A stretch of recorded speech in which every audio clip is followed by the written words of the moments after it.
नमस्ते मित्रों, आज योगेश रोतले स्टडी चैनल आपको पढ़ाने वाला है एनसीईआरटी क्लास 10th का लेसन नंबर 10, जिसका नाम है प्रकाश, और जिसके अंतर्गत हम पढ़ने वाले हैं प्रकाश का परावर्तन एवं अपवर्तन।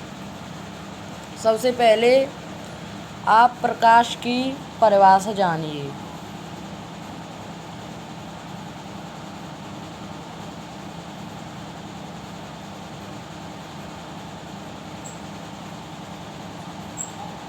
प्रकाश एक विद्युत चुंबकीय तरंग है। प्रकाश एक ऐसी ऊर्जा है जो हमें किसी वस्तु को देखने के योग्य बनाता है। और दोस्तों, प्रकाश एक विद्युत चुंबकीय तरंग है, यानी कि प्रकाश एक तरंग है, एक किरण है। प्रकाश एक ऐसी ऊर्जा है जो हमें किसी वस्तु को देखने के योग्य बनाता है। यानी कि दोस्तों, आज तक आपका वहम होगा कि हमें प्रकाश द्वारा दिखता है।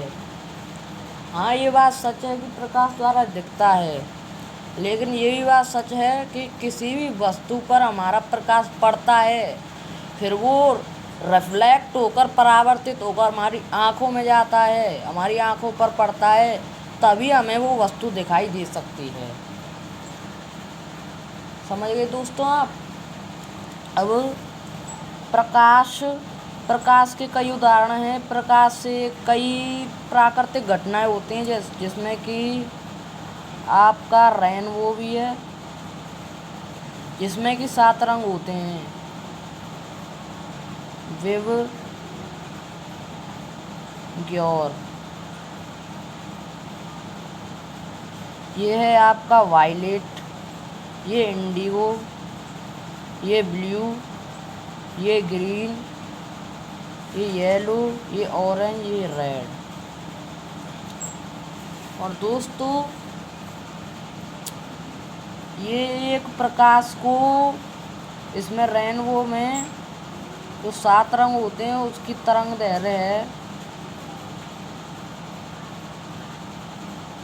वैसे ये तरंग दैर्घ्य प्रकाश की मानी जाती है। ये है आपकी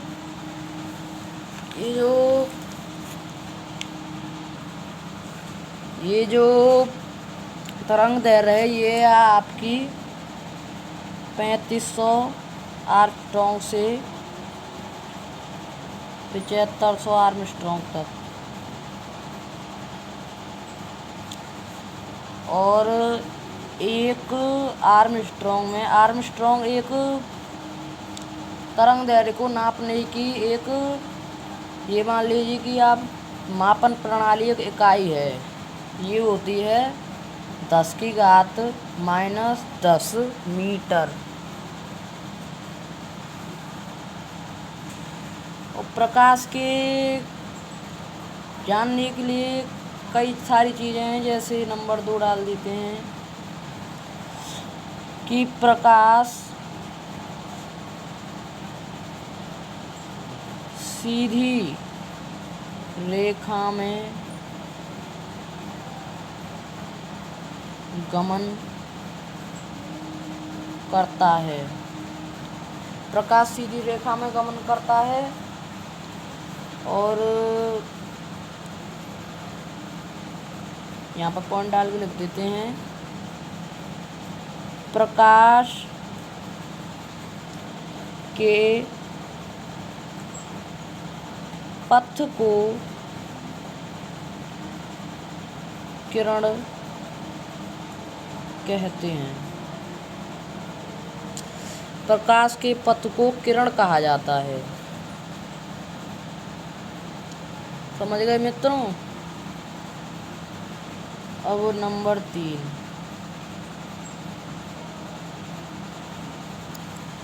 दोस्तों किसी भी चीज़ को चलने के लिए माध्यम की आवश्यकता जरूर होती है, लेकिन क्या आप कह सकते हैं कि प्रकाश को चलने के लिए माध्यम की आवश्यकता होती है? इसका उत्तर होगा नहीं।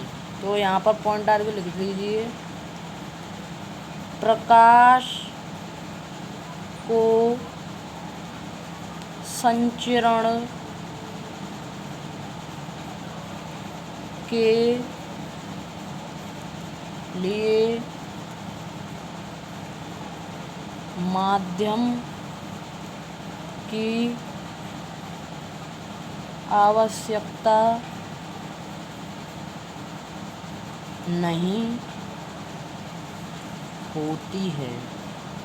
अब दोस्तों क्यों नहीं होती है, आपको मैं बताता हूँ कि धरती से यानी कि सूर्य से लेकर धरती तक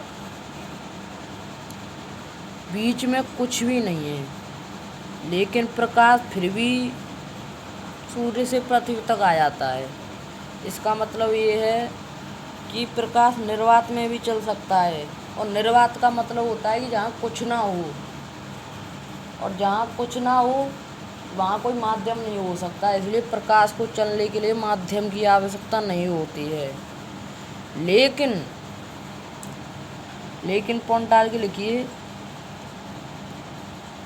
प्रकाश का वेग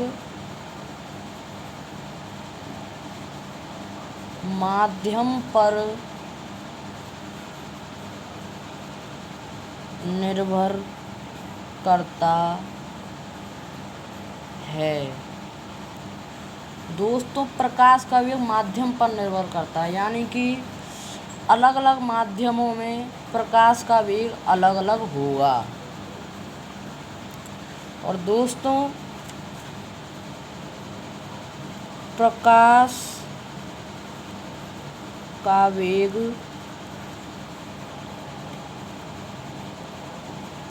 निर्वात में सबसे अधिक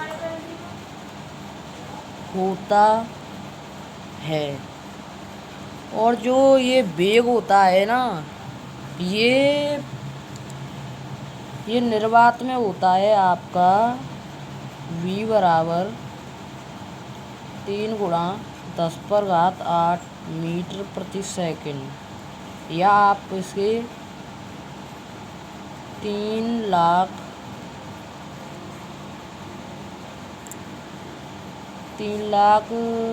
मीटर प्रति सेकंड भी लिख सकते हैं, नहीं किलोमीटर प्रति सेकंड लिख सकते हैं। अब दोस्तों आपको पढ़ाएंगे कि प्रकाश एक माध्यम से दूसरे माध्यम में जाता है तो क्या क्या हो सकता है।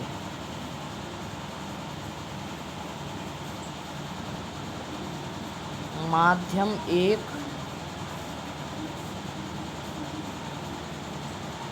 माध्यम 2। तो मित्रों माध्यम यानी कि आपको पता है या नहीं पता, तो माध्यम 4 तरह के होते हैं। पहला नंबर होता है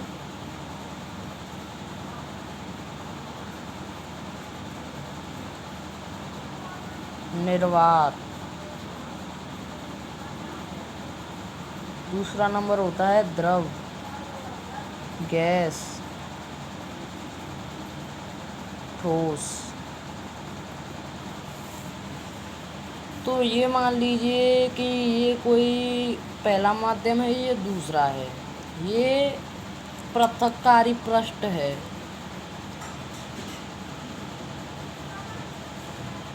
पृथक्कारी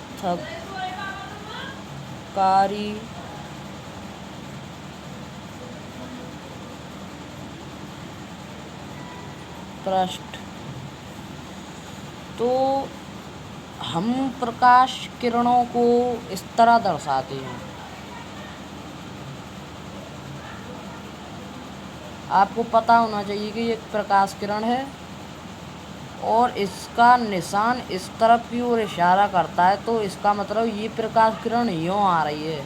और मान लीजिए यहाँ पर यूँ कर दिया जाए, यूँ इस तरह, तो ये प्रकाश किरण इधर जा रही है। दोस्तों, अगर कोई चिकनी सतह है, जैसे कि आपका एक दर्पण मान लीजिए, वो चिकनी सतह है, तो प्रकाश किरण यूँ आएगी और वापस उसी माध्यम में लौट जाएगी। यानी कि ये वायु माध्यम मान लीजिए, इसे गैस माध्यम, ये यूँ आई और वायु माध्यम में ही वापस लौट गई, यूँ आकर यूँ लौट गई। तो ये हुआ प्रकाश का परावर्तन। और दोस्तों, ये अब दूसरा नंबर है कि ये प्रकाश किरण यूँ आई और यूँ आकर यूँ मुड़ गई, यूँ इस तरह आई और यूँ मुड़ गई। अब आपने तो पढ़ा था कि प्रकाश सीधी रेखा में गमन करता है, ये यूँ आनी चाहिए थी, लेकिन उसका भी आपको बाद में रीजन बता दिया जाएगा। तो ये प्रकाश यूँ आया और यूँ इस माध्यम में प्रवेश कर गया, तो ये आपका हुआ अपवर्तन।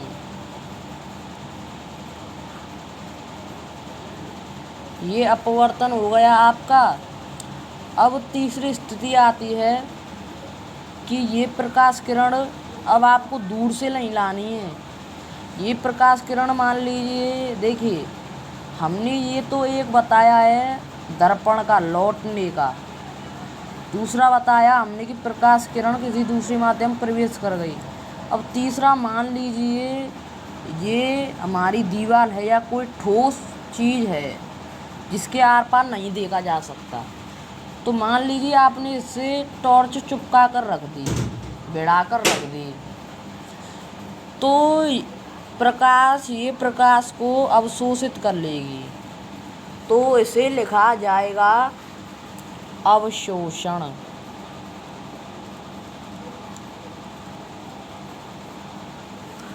ठीक है मित्रों, इससे आगे अब हम पढ़ाएंगे परावर्तन। इससे आगे हम परावर्तन पढ़ाएंगे। तो दोस्तों हेडिंग डालिए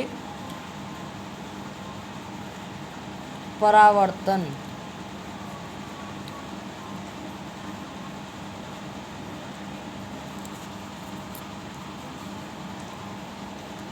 प्रकाश का किसी चिकने या पॉलिशदार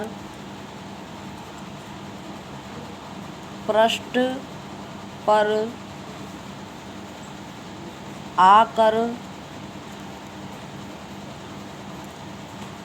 वापस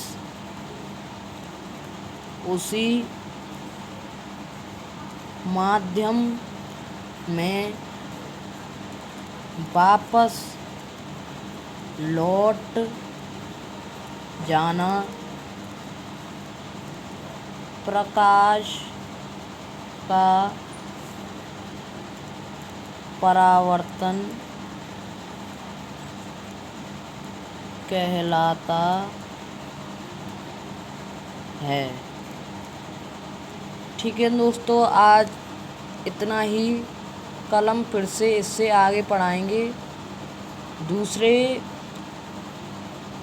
इससे आगे दोबारा पढ़ाएंगे हम। यहाँ से आगे परावर्तन से आगे कि समतल पर दर्पण में परावर्तन, गोलीय दर्पण में, उत्तल दर्पण और अवतल दर्पण में। ठीक है मित्रों, चैनल को सब्सक्राइब जरूर कर देना, शेयर जरूर कर देना और हमारी नई वीडियो देखने के लिए बेल आइकन को ज़रूर दबा देना।